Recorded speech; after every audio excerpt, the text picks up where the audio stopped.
It's been a year since the merger of the country's two biggest telcos into what is now known as CelcomDigi. In 2023, CelcomDigi saw the unveiling of its new branding, the increased proliferation of 5G, and the signing of a very significant agreement. In part one, in our interview with CEO Datuk Idham Nawawi, we talk about what it has taken to get to this point and the challenges that it faced along the way. I want to step back a bit as to how the year has been in terms of highlights and lowlights, because let's be honest, not everybody out there knows what it's like to merge two companies, let alone two telcos, who are in a market that has been very limited and is a difficult one in terms of growth. So let's go through the sort of highlights and lowlights for this year, Datuk. You used the word crazy. It's been a crazy year, but also there are many words to describe that. I used the word exhilarating, exciting, a roller coaster, but exhilarating is probably my preferred word to explain the past year. As you can say, imagine we are integrating two of the largest network in the country with a combined customers now of more than 20 million. An organization, a very complex operation into one, and people who used to be competition all the time. Because there are many types of mergers. There are mergers that complementary. There are mergers of two competition to create into one. True. So we one of that latter. So it's been exhilarating, but it was well planned, well executed. I think now we seeing some of the early results of it, which is very exciting. A few major things that we have done, I think, quite well. Even you compare to some of the other mergers in the region and globally for something of our size in this industry. I would say now, one of the first and foremost, we are now truly operating as a single company. Really? Truly. So this is one of the first things that we focus on. It's about the people and the culture. We set the management team even before day one itself. So I think that's the first achievement. The first top 100 leaders of this company was identified before day one. And the top 500 of these leaders within the first 90 days was identified. So we focus on that, we focus on the culture, focus on making sure that we are one team. Two is, of course, we focus on the market and the customers. That actually gives the single focus on how to get everybody to be focusing on delivering what we need to do. The common goal. The common goals, which is continue to win in the market.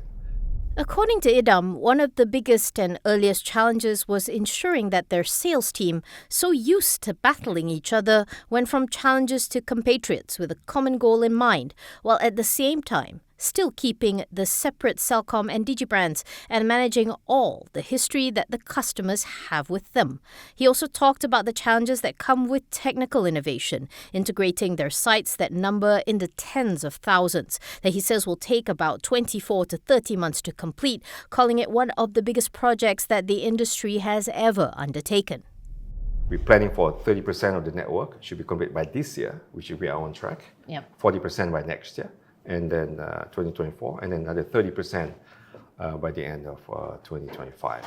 Slightly ahead of target in terms of executing the rollout of the new network, which we trying to bring as many as possible, as much as possible, to front load some of this. But we're looking at progressing very well on the synergy, which we promised about 8 billion ringgit NPV synergy at the end of the period, as well as managing the cost.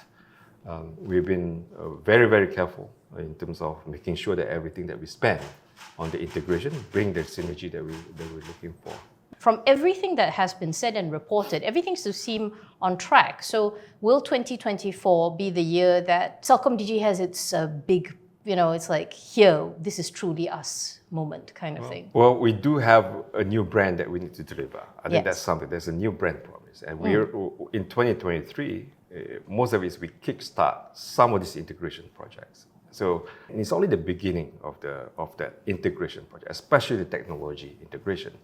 2024 will almost be the peak of those integration. So the challenges of 2024 in really delivering the integration work is slightly more than what we're seeing in the 2023. Okay. So we are good that we are on track for 2023.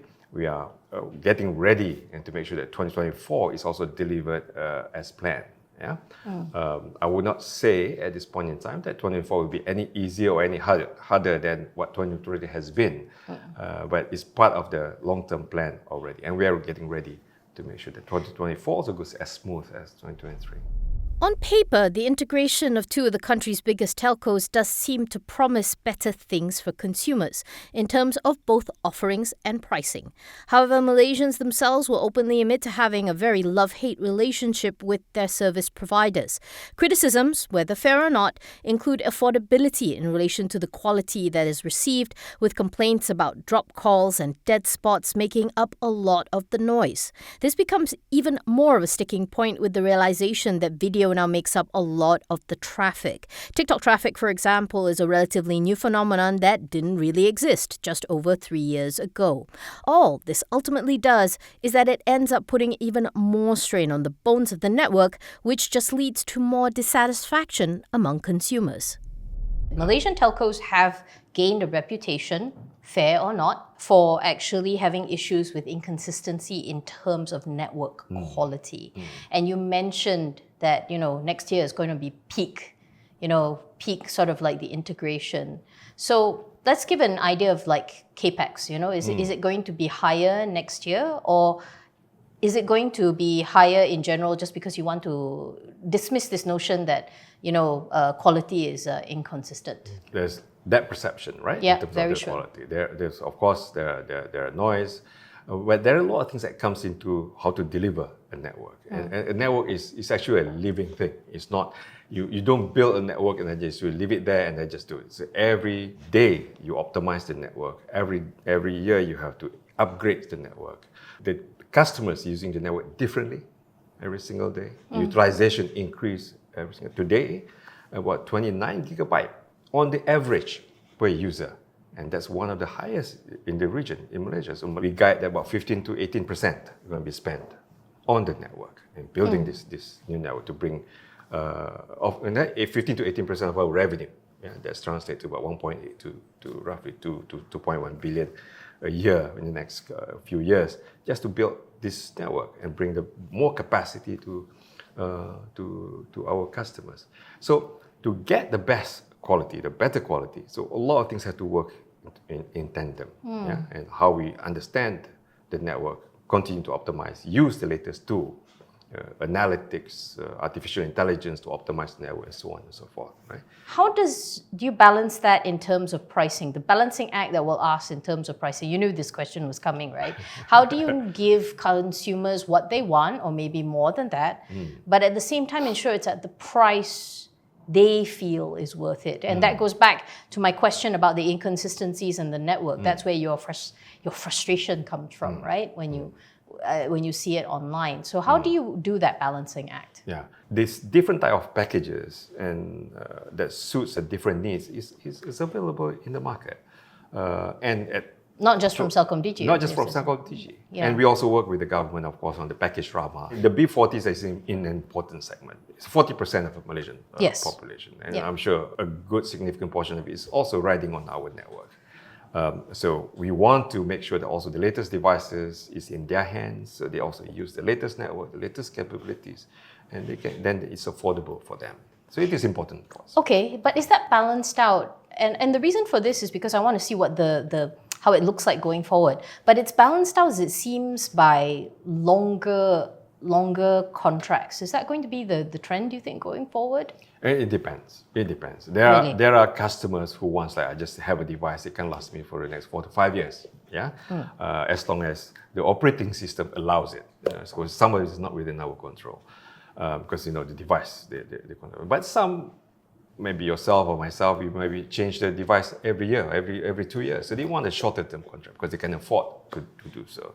So we have both. He's not here today, but of course it would be hard pressed for me to say that not only do you steer the ship, Datuk, Albern Murty, who was formerly the head of DG, now he's your deputy, is also steering the ship.